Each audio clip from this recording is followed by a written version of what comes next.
Let us bring our attention to graphic B and graphic C. EAE stands for experimental autoimmune encephalomyelitis.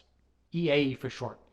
What we're looking at is basically how Guar Gum uniquely impacts autoimmune disease or autoimmune inflammation in an experimental animal model.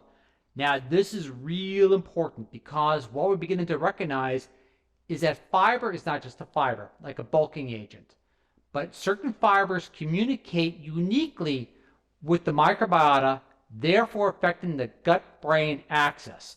In short, Guar Gum looks like it may hold the potential as a great tool in the treatment of MS if future studies confirm these results. Now, look at B and look at C. You see those two graphics? Guar Gum is way ahead of the pack.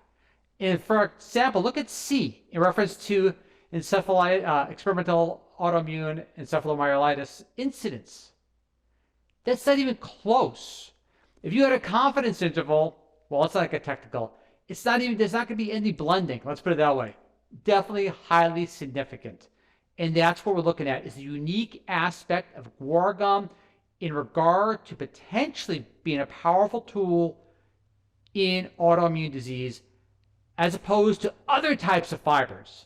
So you have to keep in mind, they looked at everything from short-chain fatty acids, so on and so forth, and Guar Gum had this unique effect, which is quite intriguing. We'll look at the diets a little bit later on too. But let's get right into the research as follows.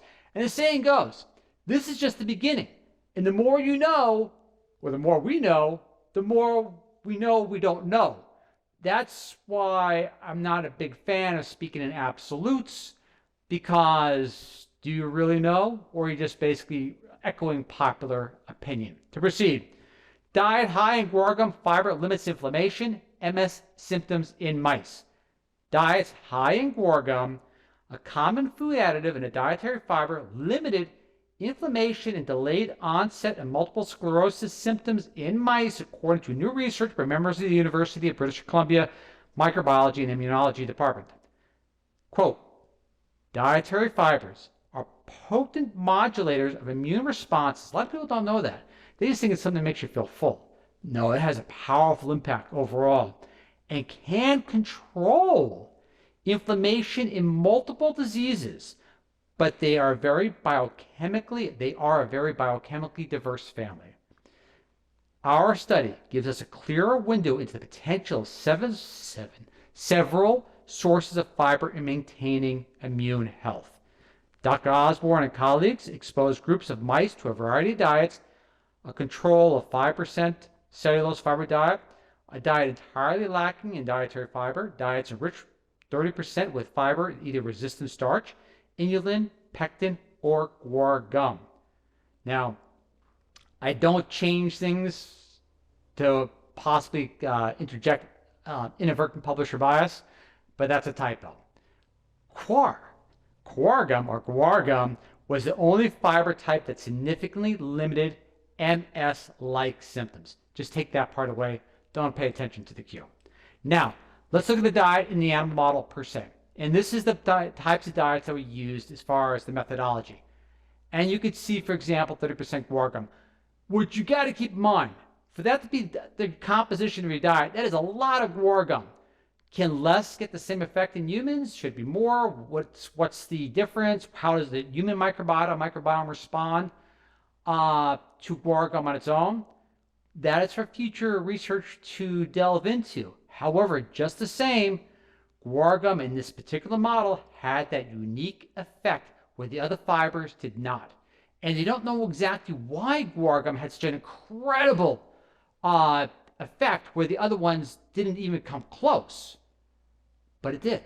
To proceed, after the gum is broken down by the microbiota of the mice, the resultant molecules appear to reduce the activity and proliferation of a type of CD4 T cell, Th1 cells that play a key part in activating the autoimmune response. It's that response that leads to MS-like symptoms in mice. The effects of fiber on Th1 cells remain largely unknown prior to this study, and these findings suggest that biochemical differences in fiber structures can influence diverse immune pathways. Let's bring it to conclusion. Dr. Osborne and her lab now want to explore the potential benefits in humans, including developing a more detailed understanding of the molecular picture, which might help design therapeutics that offer the benefits of such high guar gum diets in a more practical form. And of course, it's published in Cell Reports. So that's the real intriguing aspect in regard to basically the fiber itself. So now, what does psyllium do? What does flax fiber do? How do they all interact? Do you combine them together? Do they have the same immunomodulatory effect as guar gum does? That's going to be future research. But the really, really intriguing aspect to this is when I was taking nutrition back in the early 80s, it was just basically calories and nutrients. No one really looked at how it impacted the symbiotic life form which occupies our physical bodies, the microbiota. And now, if you make the microbiota happy, that microbiota helps make you happy. And that's not just an understatement, because we know the gut-brain axis too helps affect mood. So it's real important to see exactly how the microbiota in your system, being a symbiotic organism with us, some people like to say it's us, but we're not homogeneous. We're a combination of a myriad of different life forms that kind of do its own thing. If you really want to see a good course, not to go off course per se, there's an incredible course by Harvard University that's open to the public in regard to mitochondria. You watch that, and this all happening by chance is going to quickly be pushed under the carpet per se, because the complexity of the possibility and probability are just immense. But I digress.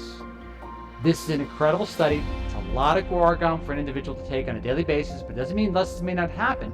But if a person had to choose between different types of fibers and they had an autoimmune disorder, after consulting their medical professional, disclaimer, guar gum may be the preferred choice.